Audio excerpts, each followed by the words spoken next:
Sekarang kan belum hujan, Bu, ya. Gitu tadi. Tanah itu, Bu, kenapa kalau dikasih air hujan itu kemudian subur? Dibandingkan dengan apabila kita siram sendiri. Ya? Iya. Padang pasir itu, Bu, kena hujan langsung rumput-rumputannya keluar. Subur, ya.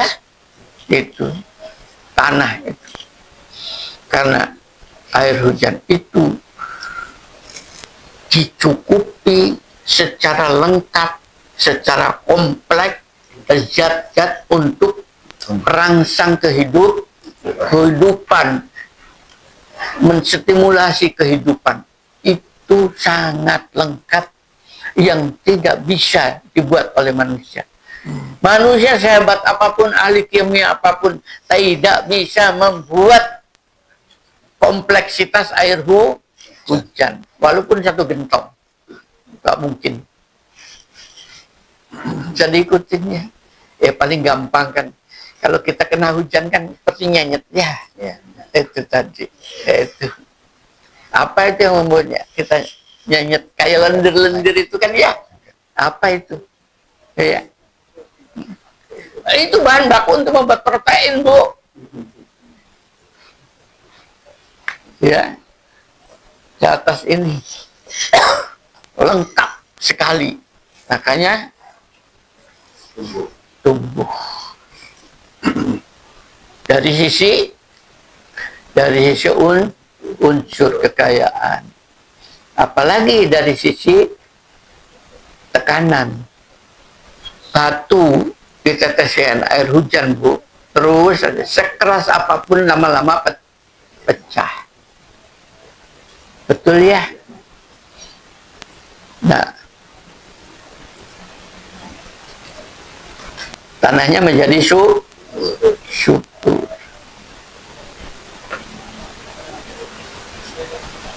Kita ini, Bu, kan tadi unsurnya tanah. Betul? Diciptakan dari tanah. Bagaimana supaya kita subur? Subur hujan-hujan. Betul, hujan-hujan. Hujan-hujannya apa? Ayat-ayat Tuhan tadi. Itu sebagai air hujan. Bisa diikutin ini tadi. Kalau yang namanya tadi fisik itu kena air hujan, tetes lama-lama menjadi subur. Nah, kalau Pak Risa mengatakan kita pun hujan-hujan. Dihujanin apa? Dihujan dikerucuk air hujan dari Allah, yaitu kalimat-kalimatnya, kata-katanya.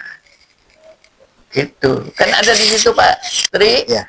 Tolong dibacakan. Ya. Dan tanah yang baik, tanam-tanamannya tumbuh subur dengan izin Tuhan. Dan tanah yang buruk, tanam-tanamannya tumbuh merana. Demikianlah kami menjelaskan berulang-ulang tanda-tanda kebesaran kami bagi orang-orang yang bersyukur. Al-A'raf ayat 7, surat 7 ayat 58. Ingin ibu bapak menjadi tanah yang baik kan? Nah, tanah yang subur, maka tanam-tanamannya subur.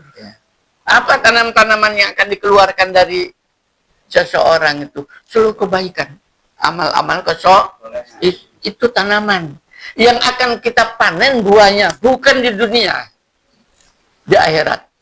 Kita bercocok tanamnya di bumi. Karena begini, kalau ibu bercocok tanam di dunia, kemudian dipanen juga di dunia, habis nggak itu?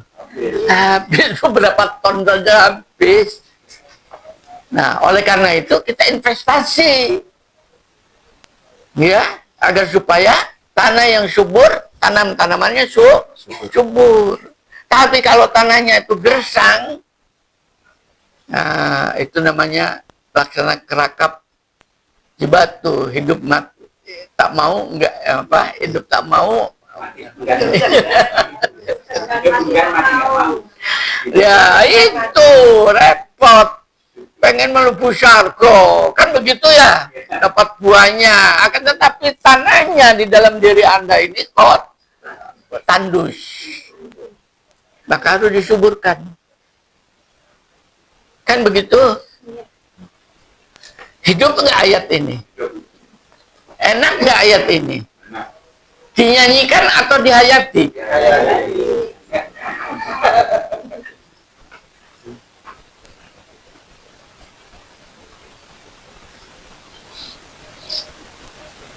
Gimana kompleksitasnya?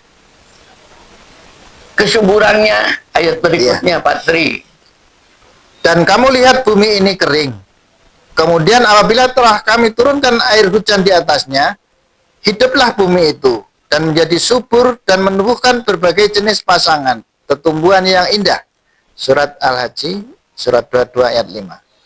Nah, tadi saya dari awal kan, apabila bumi ini dikasih air hujan, dia subur. Sama kita pun bumi. Itu yang dinamakan bahasa kita itu manah. Kolbu, hati. Orang Sunda mengatakan mana ya Bu ya? Mana abdi teh. Nah ya, masih ingat saya. Atau lahir di Purwakarta. Ya. Manahna. Nah, itu jadi lembut. Begitu lembut, tumbuh tadi. Ya, kalau itu tadi adalah tanah, batu, subur, maka kalau kita digerojok, ditetesin air hujan dari ilahi atau firman-Nya, kemudian tanah itu akan menjadi subur. Jadi kalau kita membaca firman, itu bukan untuk perlombaan, bukan untuk bangga-banggaan, akan tetapi untuk menyuburkan manah kolbu hati kita itu supaya subur. Begitu subur, Bu, kalau sudah subur, Bu dikasih benih apa saja tumbuh, Bu. Apa benih? Itu nasihat. Ya, apa benih? Itu informasi kebenaran, dia akan tumbuh. Secara otomatis. Nah, kalau dari sisi ini, kalau kita kemudian berdialog dengan orang, kemudian, sudah saya nasihatin, kok saya menentang? Halo, kok menentang? Kan ada yang tanya gitu. Yang lalu ya, nggak tahu, udah datang orangnya ya. Gitu. Itu yang saya katakan tadi. Kalau dari segi hakikat, kalau dia menentang, memang tanahnya udah subur. Ngapain kamu marah?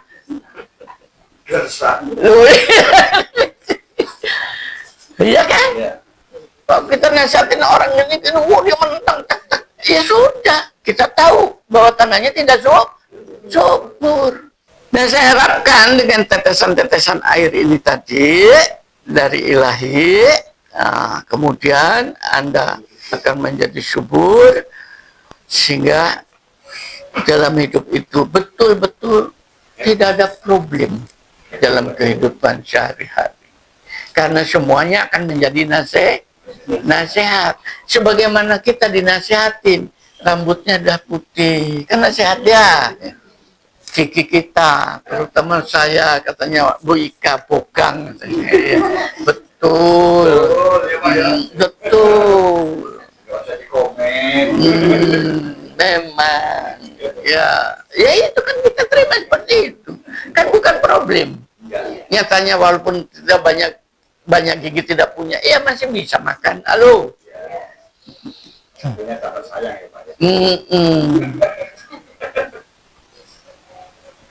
Bisa diikutin ini tadi. Nah tadi. Terus ada ayat apa lagi, Pak Tri? Silakan teruskan kalau masih ada di bawahnya mungkin. Ya, Quran surat As-Zumar, Quran nomor 29 ayat 23. Allah telah menurunkan perkataan yang paling baik, yaitu Al-Quran yang serupa ayat-ayatnya lagi berulang-ulang.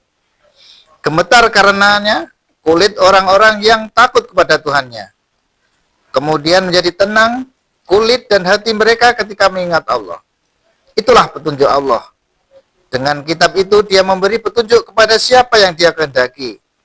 Dan barang siapa dibiarkan sesat oleh Allah, maka tidak seorang pun yang dapat memberi petunjuk.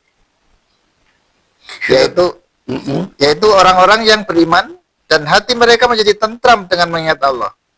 Ingatlah, hanya dengan mengingat Allah, hati menjadi tentram. Surat Surat apa itu? Ar-Rod. Rod. Ya, ayat 28.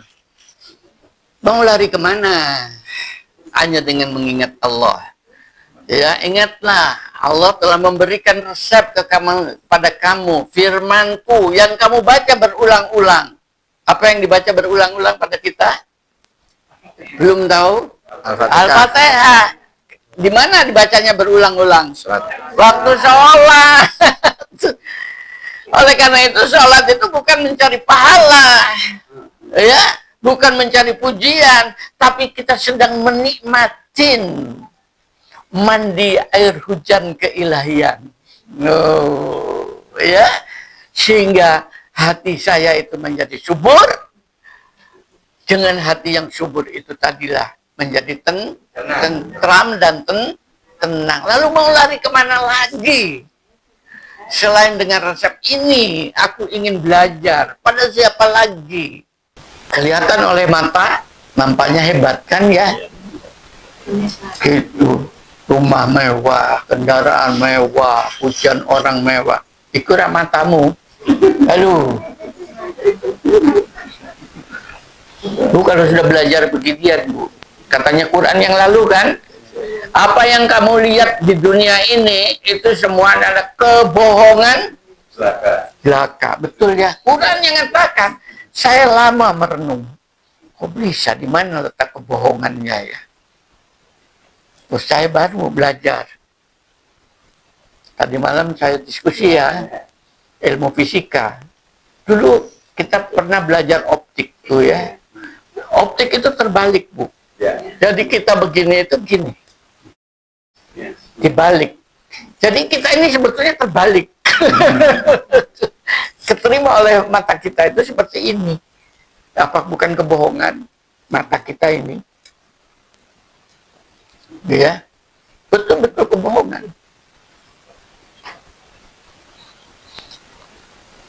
Nah, supaya kita tidak jatuh kepada kebohongan, maka dihidupkan mata hati kita. Ya, dalam ayat lain disebutkan, bertebaranlah kamu di bumi, kemudian lihatlah, gitu ya. Bukan matanya buta, bukan hatinya yang mati, tapi mata hati yang ada di dalam rongga hati. Bolak balik tadi, Quran seperti itu.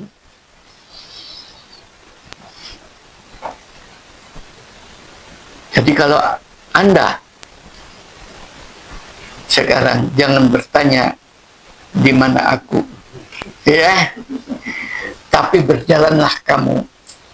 Maka pada saat kamu berjalan, kamu bersama aku, karena langkahmu adalah langkahku. Enak, Bu.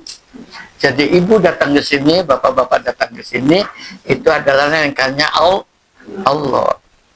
Hanya dipakai kakinya Anda semua, tapi itu adalah langkah Allah pada kebenaran untuk mengkaji dan menggali. Nah, ini sumber ketenangan. Inilah sumber kedamaian.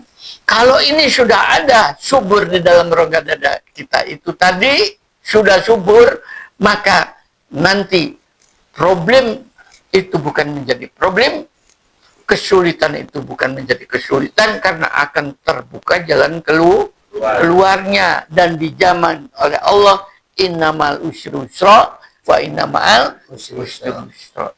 Di balik kesulitan itu ada kemudahan, Ika. Di balik kesulitan itu ada kemudahan. Jangan kamu berputus asa. Tetap fokus kepada diriku. Bertawakal kepada aku. Melangkah di dalam hidup ini. Wah, insya Allah aku akan menyertaimu. Kemanapun kamu melangkah. Kan enak ini.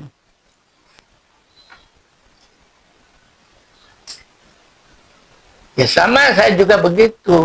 Menyampaikan ini fokus saya hanya tadi. Karena saya mengikuti kata-kata, jadilah kamu penyampai.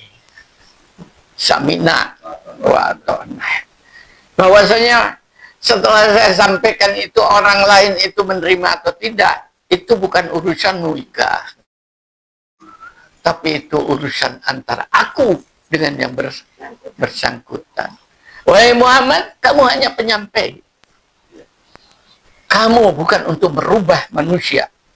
Karena merubah manusia itu antara aku dengan yang bersangkutan. Nabi saja seperti itu. Apalagi kita. Tidak ada apa-apa. Itulah saya bilang, jangan nasihatin orang, stres nanti. Tapi sampaikanlah. Dengan disampaikan, mau atau tidak urusan. Ya, ini yang menyebabkan hati menjadi tenang dan tentram. Kan ini Bu yang dicari di masa tua ini. Apalagi? Sudah? Gitu dulu ya. Alhamdulillahirabbil alamin. Assalamualaikum warahmatullahi wabarakatuh. Assalamualaikum warahmatullahi wabarakatuh.